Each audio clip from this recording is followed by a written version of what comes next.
Bonsoir, donc on est très heureux de vous retrouver pour cette foire à questions du mercredi, veille de l'Ascension en plus. Donc je rappelle que demain il n'y a pas de culte de l'Ascension à l'Étoile, ni en vrai, ni en vidéo, et donc pour le culte on se retrouvera dimanche. Ouais. Mais vous pouvez écouter, il y aura une question demain soir sur l'Ascension, je crois. Oui, c'est voilà. Toi-même qui va dire, parce que tu as dit que tu aimais beaucoup l'Ascension, que tu trouvais que c'était formidable, alors que moi ça ne m'intéresse pas du tout. J'ai dit ça moi. Oui, mais parce que moi le côté Jésus qui monte comme dans un ascenseur et qui ensuite il disparaît. Alors enfant, j'ai toujours dit, d'ailleurs à un moment on ne voyait plus que les pieds, puis après il a la tête dans les nuages, puis après il disparaît, mais au-dessus des nuages il va où? Oui. Donc il est satellisé au-dessus de la Lune, puis après il va où? Il va à Mars, après il va à Jupiter, il sort de la galaxie. Enfin bref, cette histoire d'ascension m'a toujours semblé totalement absurde. Et... Non, mais moi j'en ai parlé parce que c'était mon tour. Et toi, oui, mais tu as dit que tu aimais beaucoup, que tu trouvais ça formidable, donc tu expliques en 3 minutes chrono pourquoi tu aimes bien l'Ascension. Ce sera demain à 18h. Alors écoutez, moi je vais écouter parce que je pense que j'ai beaucoup à apprendre. C'est moi ensuite qui suis absolument responsable d'avoir supprimé le culte de l'Ascension à l'Étoile. Donc tu vois, c'est quelque chose. Non, mais parce qu'avant, il y avait un culte à l'Ascension à l'Étoile, même quand ils faisaient les confirmations. Et puis, progressivement, on s'est dit, les confirmations un jour de pont, c'est pas une bonne idée, parce que les gens, ils n'ont qu'une idée, c'est de partir en week-end. On a mis les confirmations un autre jour. Et puis après, on a oublié le culte de l'Ascension par hasard une année, puis aussi l'année d'après. Puis après, le pli était pris. On s'est dit, ceux qui aiment l'Ascension, ils ont qu'à aller dans des paroisses. Ou au Saint-Esprit, ils font un culte de l'Ascension régulièrement. L'oratoire, je crois qu'ils n'en font pas. Ils le font en même temps que le foyer de l'âme. D'accord. Et je crois que le culte de l'Ascension a lieu au foyer de l'âme. Non, c'est ça? Tu sais pas? Je sais pas. Enfin, en tout cas, je suis pas sûr que... Cette année, l'oratoire ne fait pas de culte de toute façon, mais même les autres années, je suis pas sûr que... Mais je sais que le Saint-Esprit en fait, et la plupart de nos paroissiens vont... Enfin, allaient, parce que cette année, on est les seuls à faire des vrais cultes, même en vidéo. Alors les autres, ils appellent ça culte, mais en fait, c'est le type dans sa cuisine qui commente un verset, ce qui est sympathique, mais c'est pas un culte. Bon, arrêtons de médire sur Jésus qui monte au ciel ou sur... Bon, on va prendre les questions. On va prendre une question d'une dame qui s'appelle Sylvie et qui nous dit... oui, c'est vrai qu'il y a des versets un peu contradictoires, y compris dans le Nouveau Testament, parce qu'on parle toujours des contradictions de l'Ancien Testament, mais là, Jésus viendrait pour l'union, mais alors pourquoi? Je résume un peu la question. Pourquoi, et après il dit en Matthieu 10, verset 34, je ne suis pas venu apporter la paix, mais l'épée. C'est notre interlocuteur qui dit que Jésus est venu pour l'union. Moi je vois ça nulle part. Il dit, à propos des disciples, que tous soient un, d'accord, oui. Mais ça ne veut pas dire que s'ils sont un, ça ne veut pas dire qu'ils sont un aussi avec les incroyants, les opposants et avec les pécheurs et les scandaleux. Donc je ne vois pas que Jésus dise où que ce soit qu'il soit venu pour l'union. Donc, oui, non, mais en tout cas, il y a la division, mais on peut comprendre en fait la question, parce que quelqu'un qui prêche l'amour et puis qui dit après, je ne suis pas venu apporter la paix mais l'épée...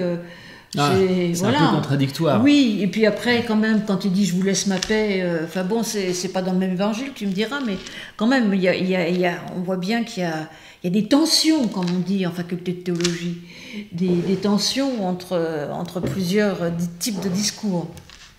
Alors oui, effectivement, l'idée qu'on peut en tirer, c'est plusieurs choses. D'abord qu'il est évident qu'il y a des cas extrêmes où je dirais la paix n'est pas forcément la meilleure solution. C'est-à-dire qu'il y a des choses intolérables et dans certains cas, il faut avoir le courage de dire non, le courage de s'opposer à quelqu'un, et on n'est pas obligé de dire toujours à tout le monde « mais oui, vous avez raison, on est amis, et surtout, pas de vagues, pas de dissension ». Le chrétien doit parfois avoir le courage de s'opposer, même éventuellement violemment, si quelqu'un en face de lui tient des propos scandaleux. Je pense en particulier à l'attitude de certains chrétiens, malheureusement tous ne l'ont pas fait, mais au moment du nazisme, où effectivement, à un moment donné, il y en a qui ont dit non, c'est pas possible, et même si je dois me fâcher avec mon voisin nazi, moi je dis non, si mon père est un affreux nazi et qui me dit si tu dénonces pas les juifs, t'es plus mon fils, je dirais tu seras plus mon père et plus mon fils, mais moi je serai fidèle à mon idéal.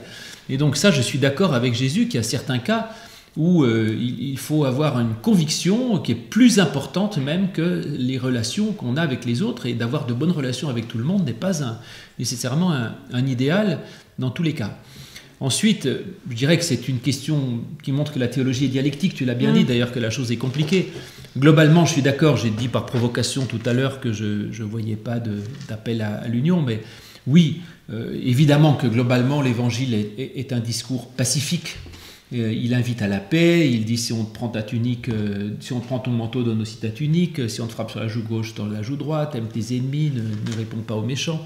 Et donc globalement l'évangile est fondamentalement pour la paix, et s'il y a un ou deux versets pour l'opposition ou la guerre, il y en a 999 pour la paix. Et donc globalement l'évangile c'est la paix. Et il y a un verset ou deux, pas trois je crois pas, qui sont sur l'opposition ou la haine, et que ça montre simplement qu'on ne peut pas réduire l'évangile à un discours pacifiste, c'est-à-dire comme si la paix était toujours au-dessus de tout.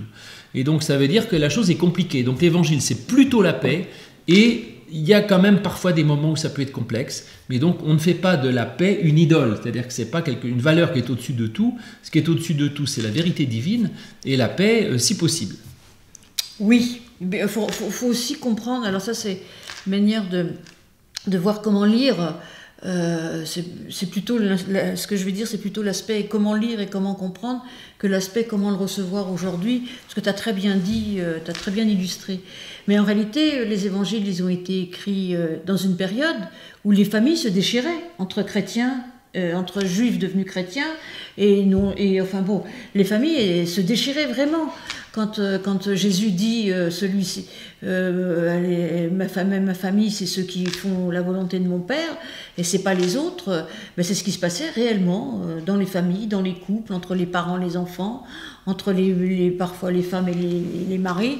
Donc ça décrit aussi la situation dans laquelle ils sont, le moment où ils écrivent. Oui, mais je pense que cette situation n'est pas tout à fait étrangère à ce que l'on vit aujourd'hui, où simplement les gens n'ont pas toujours ce courage. Mais combien de fois n'avons-nous pas entendu, aussi bien toi que moi, j'imagine, des gens qui disent « Ah ben moi j'aime beaucoup les protestants, etc. Mais si je devenais protestant, que dirait ma famille ?» Zut, c'est dingue, quoi. C'est-à-dire des gens qui disent ah, mais pour pas faire de la peine à mes parents qui sont des bons catholiques ou des bons rien du tout, ou des bons autres choses, je ne voudrais pas me dire protestant parce que ça leur ferait de la peine, et puis ma famille comprendrait pas, et puis mes amis risqueraient de... C'est-à-dire qu'on reste encore dans cette idée que de certains nombres de gens qui préfèrent la bonne relation à leur conviction et à l'idéal. Donc je crois qu'effectivement, il est quand même temps, à un moment donné, que l'idéal chrétien, son idéal, sa foi, sa conviction soit en premier, et qu'on ait la liberté d'oser croire, même si ça ne fait pas plaisir à tout le monde. Donc, moi, je me positionne comme chrétien dans le monde, il y a des gens qui ne sont pas contents, et bien écoutez, tant pis pour eux, je dis ce qui est vrai, parce qu'il ne peut pas y avoir même de relation d'amour, quelqu'un nous le dit là, il n'y a pas d'amour sans vérité, c'est vrai, il n'y a pas une relation juste à son prochain, s'il n'y a pas de vérité, c'est-à-dire que si on essaye de se travestir soi-même pour faire plaisir à l'autre, c'est pas de l'amour. L'amour ne peut se faire que dans la vérité et avec le respect de l'autre, bien sûr, l'accueil de l'autre, mais il faut aussi que l'autre apprenne à m'accueillir et à me respecter comme je suis. Et que par conséquent, la relation est importante, mais la vérité est aussi quelque chose d'absolument essentiel sur lequel on ne peut pas transiger. Jésus n'est pas arrivé vers les pharisiens en disant « Écoutez, ne nous fâchons pas, je suis désolé de vous avoir contrarié, mais vous savez, en fait, je vous aime plus que tout, donc je renonce à tout pour vous faire plaisir. » Ah non, Jésus, il a dit ce qu'il croyait, ça a fâché les pharisiens, zut, ils ont voulu le tuer, il s'est fait tuer. Et aujourd'hui, alors, on veut que, surtout, ne pas de vagues. Bon, ça, on va surtout plaire à tout le monde. Dommage. Bah oui, et ben, je trouve que c'est dommage. Et finalement, nos églises se vident, non pas parce qu'elles choquent qui que ce soit, mais parce que les gens s'y ennuient. Ils disent, mais on n'entend rien chez vous, mais on dit que des choses consensuelles, alors il faut être gentil, il faut s'aimer, Dieu c'est amour, paix et grâce. Donc je comprends que les gens n'aillent pas à l'église, puisque finalement on ne dit rien. Donc autrement dit, peut-être qu'il faut retrouver cette vigueur de l'évangile, cette force de l'évangile, qui certes ne plaît pas à tout le monde, mais qui est absolument nécessaire pour donner la vie. Oui, mais moi je pense que d'ailleurs le symbole de l'épée, ça me fait penser à la parole tranchante, ça me fait penser, sans aller jusque-là, au jugement de Salomon. Vous savez, quand il sort son épée et qu'il dit « je vais couper l'enfant en deux ». Et il la sort son épée, il ne l'utilise pas. Mais je veux dire, c'est-à-dire que il a une parole qui est tranchante, il prend un risque. Alors là, dans l'histoire de Salomon, c'est ces deux femmes qui arrivent, et chacune disant que c'est son fils. D'ailleurs, si on dit bien, on ne sait pas trop le fils de qui il est. cet enfant. Et Salomon dit, bah, écoutez, c'est pas grave, je vais le couper en deux, je vais vous en donner une moitié chacune. Évidemment, la mère, la vraie mère, dit, ah non, non, laissez-lui. Et on sait qui est la vraie mère, mais en tout cas, il prend un vrai risque d'une parole tranchante. Et c'est vrai que de temps en temps, il faut trancher. Il faut pas, t'as raison, c'est vrai que dans l'ensemble, c'est bien d'aller jusqu'au bout pour avoir des bonnes relations avec les autres et tout, mais il y a un moment, eh ben, on est en désaccord, et on est en désaccord parce qu'il y a un désaccord évangélique, je voudrais dire. L'évangile, c'est pas, comme tu dis, tout accepter, tout dire et tout pardonner, certes, mais c'est pas parce qu'on pardonne qu'il faut que la personne continue à s'enferrer ou nous-mêmes, hein, je veux dire, quand je dis s'enferrer dans ce qu'elle fait de mal, voilà, je veux dire, le pardon c'est une chose, et on peut dénoncer une faute et tout en pardonnant. Donc tout ça est... Et puis j'ai le droit de dire ce que je pense. Oui. C'est-à-dire après que je juge pas l'autre, moi ça me dérange pas que l'autre croit pas comme moi, mais j'ai le droit de dire ce que je pense. Oui. Quelqu'un nous dit, Jésus est venu apporter l'épée. Oui. C'est un petit jeu de mots amusant, je ne connaissais pas, c'était bien trouvé. Oui. Et puis ça me fait penser à, je ne sais plus, est-ce que c'est pas Churchill qui avait dit ça, quelque chose comme ça, en disant, justement dans des situations où on essaye d'obtenir la paix, où on sacrifie son honneur pour avoir la paix, et vous avez-vous sacrifié, perdre votre honneur pour la paix, eh bien vous perdrez les deux. C'est ça, non? Il n'y a pas une phrase comme ça, je ne me souviens plus, c'est quoi exactement? Le déshonneur et la guerre. Hein? Le déshonneur et la guerre. Le déshonneur et la guerre, c'est ça. Vous avez choisi le déshonneur pour éviter la guerre, et en fait, vous aurez les deux. Parce que si on choisit le déshonneur, de toute façon, aucune paix ne peut se construire d'une façon durable et solide sur le mensonge et sur la dissimulation de ce que l'on est soi-même. Une paix, c'est deux personnes qui s'assument, qui se respectent, qui se connaissent et qui s'écoutent. C'est pas l'une qui se travestit pour faire plaisir à l'autre. Bon, et puis évidemment, quelqu'un dit, là c'est Louis qui fait la paix, l'épée et Florence qui fait la paix. Oui, je suis un peu remonté aujourd'hui, c'est comme ça. Non, mais moi je suis d'accord avec toi. J'ai dû boire trop de café au goûter, donc là je suis en pleine forme, mais il y a d'autres jours où je suis quand même plus pacifique. Non. C'est la dialectique de l'évangile. Ben non, mais moi je suis complètement d'accord avec toi. Hein. De toute façon, bon, je ne dirai rien, mais je suis d'accord avec toi. Bon, une question qui rejoint un peu d'ailleurs, c'est Louis qui aurait dit plusieurs fois, Jésus est sympa avec tout le monde. Jésus, sympa avec tout le monde. Ça, j'aimerais bien voir ça. Quand il traite les pharisiens de race de vipères, voilà, c'est ce qu'il dit. Blanchis, mais moi, je t'ai jamais entendu dire ça. Certes, toutefois, Jésus semble assez rugueux avec les autorités religieuses. Mais moi, je dirais pas qu'avec les autorités religieuses, avec ses disciples. Ouais. Il est épouvantable avec ses disciples. Moi, j'aurais eu un maître comme ça, je sais pas si j'aurais supporté. Il arrête pas de les traiter de gens de peu de foi. Et qu'est-ce que je fais avec vous? Arrière Satan, enfin bon, quand même, avec ses disciples, il est rude, on imagine toujours. Donc, mais ça m'intéresse quand même le fait qu'il soit rude. Voilà, ça m'intéresse parce que je pense en même temps, il y a une dialectique certes, mais je pense que le Christ est l'incarnation de l'amour. Et je me dis que aimer, c'est pas justement conforter les gens. Oh mes petits, oh bah oui, vous avez peut-être manqué un peu de foi, mais comme la prochaine fois ça ira mieux. Bah non, si on veut les faire croître, si on veut les faire grandir, eh ben faut y aller, faut bousculer. C'est pareil avec ses enfants, c'est pareil avec avec son conjoint. De temps en temps, faut les bousculer. La seule chose qu'on perçoit chez Jésus, c'est sa capacité de discernement. C'est-à-dire que il est doux avec ceux qui en ont vraiment besoin. C'est-à-dire que ceux qui sont plus bactères, qui sont rejetés par tout le monde, ben ceux-là, il ne va pas les engueuler. Peut-être qu'il les engueulera après, une fois qu'il les a fait remonter après. Mais au départ, eh ben, il va les réconforter, il va leur redonner de la dignité. Et ça moi, ça m'interpelle sur qu'est-ce que c'est qu'aimer ? Qu'est-ce que c'est qu'aimer son prochain ? Est-ce que c'est tout le temps, c'est comme ça rejoint un peu ce que tu disais, tout accepter ?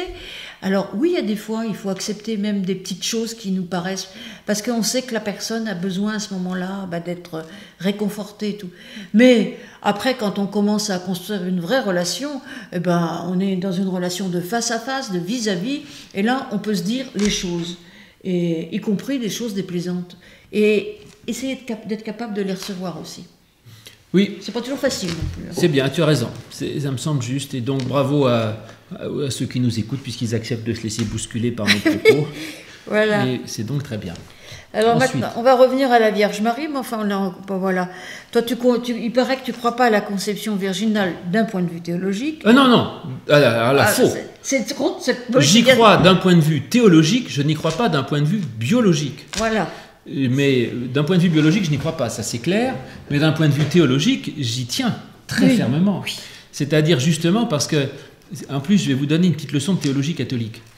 Dans le monde catholique, si j'ai bien compris, la Vierge Marie représente le croyant. Et donc, la Vierge Marie, c'est moi, autrement dit. Et l'idée, c'est que si je veux que le Christ naisse de moi, il faut que je me laisse féconder par le Saint-Esprit. Et ça, je crois que c'est absolument essentiel. C'est-à-dire que l'humanité, une histoire humaine qui est fécondée par le Saint-Esprit, donne naissance au Christ. Eh bien, ma vie humaine, elle est une succession de choses insignifiantes, comme la généalogie du Christ. Un tel engendra bidule, qu'engendra machin, des gens qu'on ne connaît pas, et on pourrait en mettre encore des centaines derrière, comme mes journées qui s'enfilent comme des perles. Je me lève, je prends mon café, je me lave les dents, je vais au boulot, je reviens le soir, je prends le métro ou mon vélo, je me recouche, etc.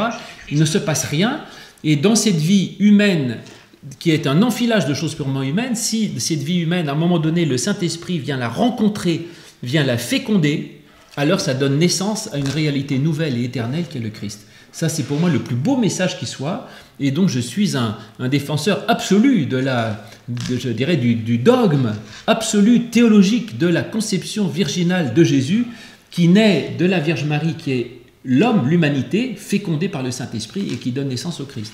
Maintenant, biologiquement, si vous commencez à me poser des histoires de zizi, de foufoune et de sperme et de machin, etc., alors là, je crois qu'on est complètement à côté du problème. Donc, la conception virginale, arrêtez les gynécologues de se préoccuper de ça, faites appel aux théologiens, ce sera beaucoup plus intéressant. Donc voilà, donc là, je remets les choses au clair. Voilà. Et tu es assez étonné que moi, j'ai dit que j'y croyais. Donc, eh ben oui, on ne croit pas forcément. Voilà. Mais moi, j'accepte. Mais je ne t'en veux pas, je t'ai dit, j'ai plein d'amour pour toi, donc je t'accueille comme tu es. Voilà. Et tu as la gentillesse de m'accueillir comme je suis, avec mes incroyances. Et puis là où je te rejoins, c'est que sur ce que tu viens de dire, je suis entièrement d'accord avec toi. Et ce que tu viens de dire ne dépend pas du tout de la gynécologie. Absolument. Voilà. Alors moi, il y en a un qui croit, l'autre qui ne croit pas, mais on est tous deux des très très bons chrétiens.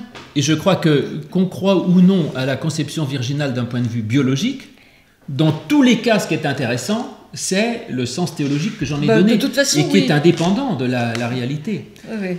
Ce qui me fait penser d'ailleurs à cette prière de la jeune fille qui est sortie en boîte et qui a un peu fréquenté des garçons et qui dit « Oh, Sainte Vierge Marie, vous qui avez conçu sans péché, permettez que j'ai pu pécher sans concevoir. » C'est drôle ça, non? Oui, c'est mignon. Elle est mignonne, mais bon... Bon. Ça crée un blanc, mon histoire.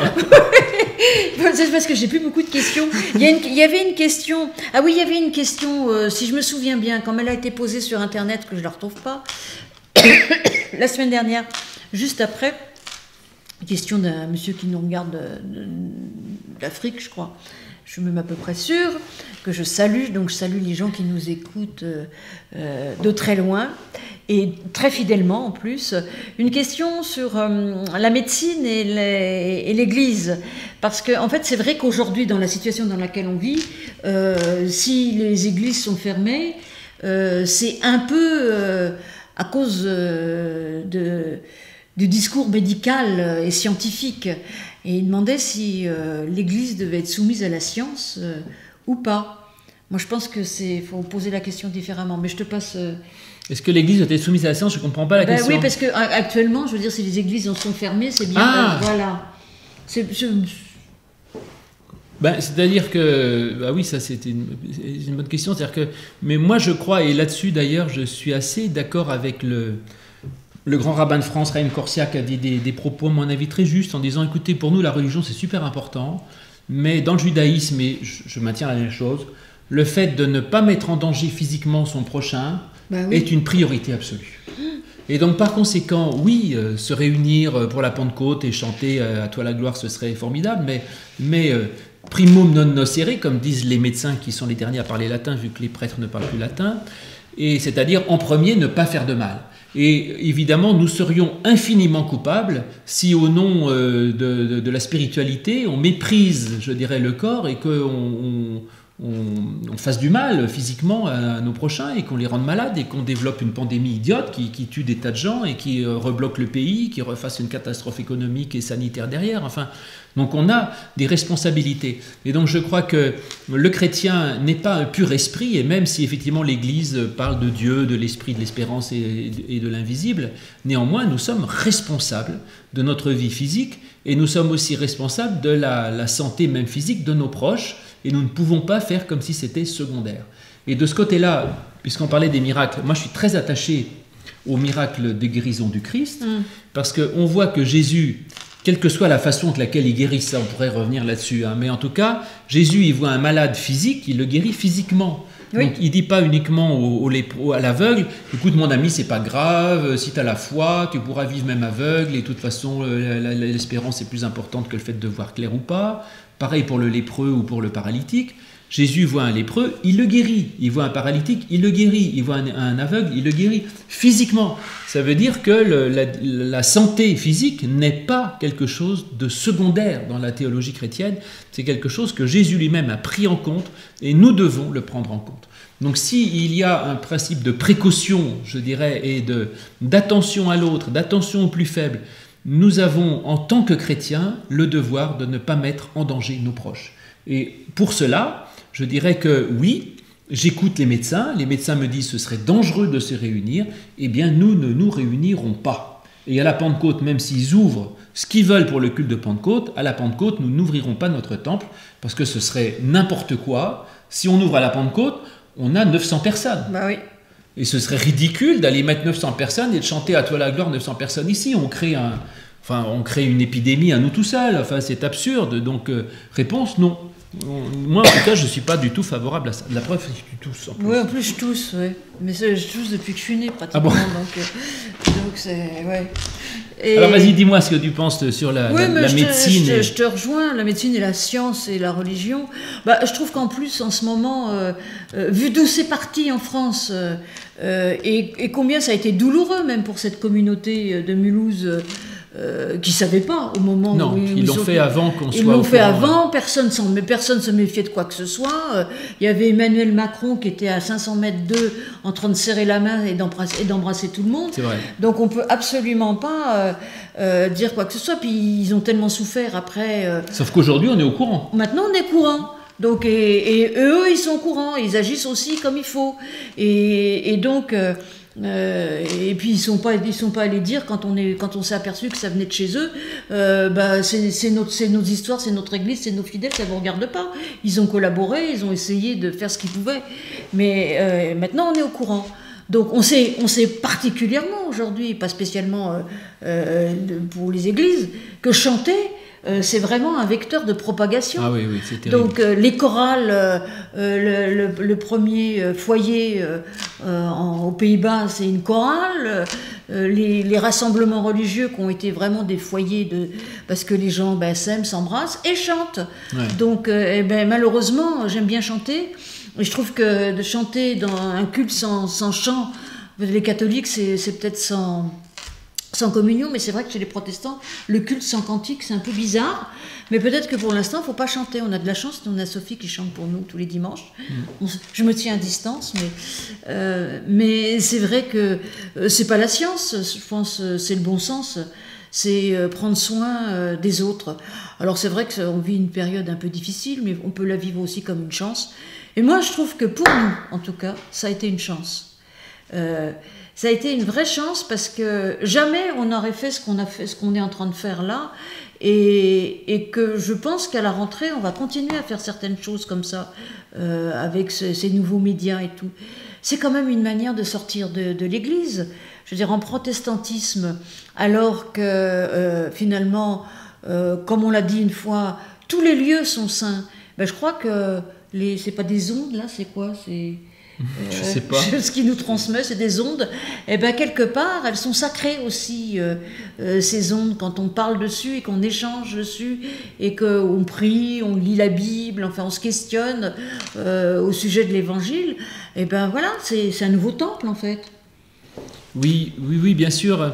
C'est-à-dire que l'évangile de Jean nous dit qu'au commencement est la parole et que tout est parole. Voilà. Alors là-dessus, en bon calviniste, les réformateurs ont vraiment recentré sur la parole en disant l'important c'est la parole, donc le culte doit être centré sur la parole, et donc le moins de gestes possible, le plus de paroles, parce que c'est la parole. Eh bien, la parole a des médias pour passer, c'est-à-dire que la parole, c'est le média parce que par les ondes directes, sonores, je te parle, tu m'entends, et puis après, la réforme est née grâce à l'invention de l'imprimerie. On a trouvé une autre manière de diffuser la parole, on imprime un livre, on le donne, et c'est dingue, mais les gens, ils ont une parole à l'autre bout, etc. Et puis maintenant, on a d'autres façons de diffuser la parole.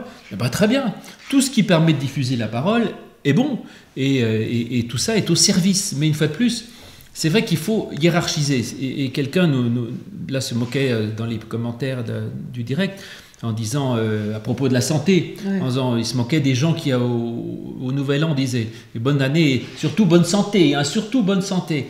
Et c'est vrai que tous les ans je me moque de ça en disant surtout bonne santé, mais non, le plus important c'est pas la santé physique, le plus important c'est tout à fait autre chose.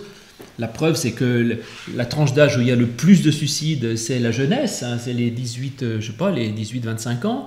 A priori, l'âge où on est en bonne santé. Donc la santé n'est absolument pas un facteur de bien-être ni de qualité. Donc je dirais la santé éventuellement, mais surtout la bonne santé psychique, mentale et spirituelle. Mais cela dit, ça ne veut pas dire, quand je dis qu'il faut ne pas nuire, je ne dis pas que la santé est tout. Non. Mais ce que je dis, c'est que la santé est importante et qu'en tout cas, il ne faut pas la négliger complètement. Mais je suis d'accord, je ne vais pas jusqu'à dire le plus important, c'est la santé. Et c'est certain qu'à un moment donné, où il faudra accepter de prendre certains risques, peut-être, il faut mesurer, en disant, mais après tout, si je reste enfermé tout le temps pour ne pas tomber malade, c'est moi qui vais devenir fou, donc ça ne va pas. Et là, on prend des risques parce qu'effectivement, on n'est pas un maître tout à fait l'un de l'autre. Mais donc, on pourra prendre un certain nombre de risques, mais il faut les mesurer, les compter et ne pas être irresponsable. Et ensuite, c'est la même chose pour tout le reste, les ondes, les médias sont des médias, l'important c'est la parole, l'important c'est la relation à l'autre, et les médias sont bons tant qu'ils ne nuisent pas à la relation et qu'ils les servent. Et donc il faut, je dirais, comme toute chose matérielle, se servir des médias et ne pas servir les médias.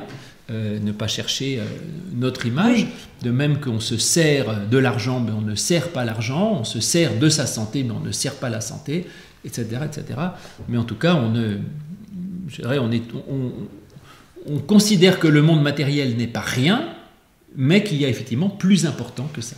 Oui, mais pour en revenir à la remarque, je ne pense pas qu'on soit soumis à la science, je pense qu'on est soumis à la science à partir du moment où on estime que c'est censé, que ça a du sens et qu'en effet, protéger l'autre, c'est important. Maintenant, dans les paroisses, il n'y a pas que le culte, hein, parce que le culte, finalement, aujourd'hui, on arrive bien à...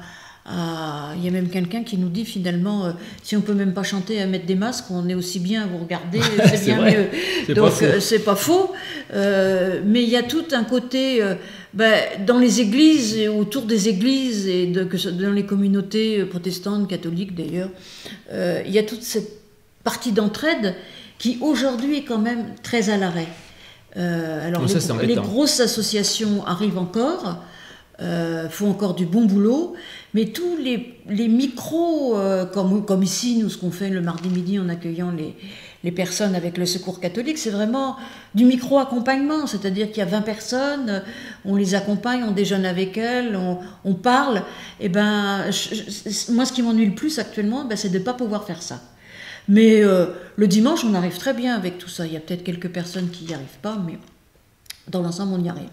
Mais c'est vrai que... Mais on n'est pas soumis à la science. Si demain, on nous disait n'importe quoi, on est capable de résister encore. Oui, ça, je pense. Voilà. Je pense qu'on peut résister encore.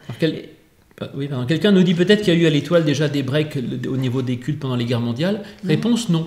Je crois que c'est vraiment une première là, en 2020. Oui.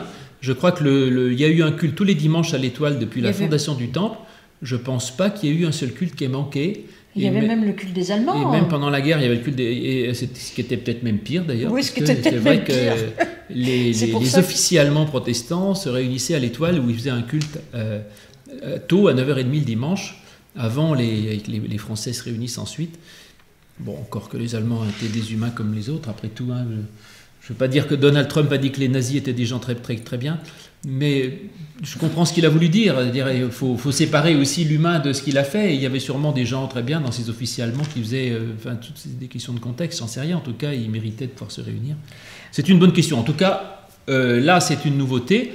Mais puisqu'on a des moyens pour diffuser la parole, tout va bien. C'est vrai qu'on n'aurait pas ces moyens, ça aurait été très embêtant. Très. On me dit le souci, c'est pour les gens qui n'ont pas Internet. Alors certes, il y a des gens qui n'ont pas Internet. D'abord, il y en a moins que ce qu'on pense, parce que il y a une vraie fracture sociale au niveau de l'accès aux médias, à l'Internet. Mais je crois que la fracture générationnelle, elle est de moins en moins vraie, parce que aujourd'hui, les gens âgés, voire très âgés, 90, 92 ans, quand ils ont des petits-enfants un peu partout, ils voient Skype. Enfin. Et puis, ça n'empêche pas ceux qui ont Internet, ou même nous, on téléphone, on envoie les écrits on peut garder le contact quand même. C'est vrai que tout le monde n'a pas Internet, mais c'est de moins en moins vrai. Donc voilà. Bon, on a eu la chance. Je ne sais pas si c'est une chance que tout cela arrive, mais peut-être aussi que c'est un signe que tout cela arrive au moment où nous avons d'autres moyens de communiquer. Bon, il est 18h33 et puis quelqu'un a dit qu'ils n'aimaient pas qu'on se dispute, alors je ne me disputerai pas. Non. Mais bon. Mais le signe... Non, mais écoute... Pourquoi? Mais non, écoute, tu sais, on peut voir des signes partout. Hein. Oui. Bon. En tout cas, c'est une opportunité pour nous de communiquer autrement. Oui, absolument. De toute façon, il faut s'adapter. La vie n'est qu'adaptation depuis la création du monde. Les espèces qui ne s'adaptent pas meurent. Même les virus, ils s'adaptent. Absolument. Donc nous devons nous adapter. Et vivre, c'est s'adapter et c'est inventer. Voilà. Et donc, de toute manière, heureux celui qui sait s'adapter et heureux celui qui prend toutes les occasions possibles pour s'adapter. Donc, tout ce qui nous bouscule est bon. Et c'est pour ça que même théologiquement, moi je me plais à bousculer parce que ça vous force à vous adapter, sinon vous en croupissez dans vos idéologies qui ne bougent pas et vous vous endormez dans vos convictions sans avancer. Donc il faut bouger, être dérangé, avancer. Là, la situation nous force à nous adapter, c'est très bien, on s'adapte. Bien, écoutez, on était un peu, vous avez vu, on était... tonique ce soir, je veux dire, l'un comme l'autre. Donc, on vous retrouve pour une foire aux questions mercredi prochain. Mercredi prochain, oui c'est ça, mercredi prochain. Et donc, demain soir et vendredi soir, il y aura un soir, une question. Vous verrez, surprise. Et puis dimanche, tu prêches sur quoi, tu sais déjà? Dimanche, je prêcherai sur les premiers seront les derniers. Les premiers seront-ils les derniers? Et est-ce que c'est vrai que les derniers seront les premiers? Ça m'arrangerait. Mais je ne suis pas certain que ce soit vrai, et si oui, comment? Donc voilà, les premiers seront-ils les derniers? C'est ça la prédication de dimanche. Pardon. Voilà, puis une fois qu'ils sont premiers, ils repassent derniers. Bah oui. Enfin bon, bref. Ah oui, c'est ça. Je veux pas... Donc voilà, vous avez plein de rendez-vous avec nous. Eh bien, bonne soirée. Merci, au revoir. Au revoir.